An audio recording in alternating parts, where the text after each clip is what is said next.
Находимся сейчас в абхазском дворе этнопарка Псна. И посмотрите, какой у нас княжеский дом. Вот такой вот замечательный. Войдем внутрь, почувствуем себя князем, абхазским князем. Дом сделан из каштана, обязательно поднятый. Живут только на втором этаже. Вот такая вот тахта, диван с подушками.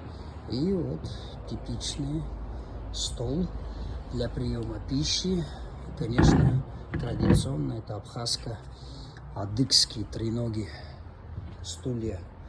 То есть стулу для того, чтобы он стоял, необходимо 3 ножки, как минимум. Вот такая аутентичная обстановка здесь.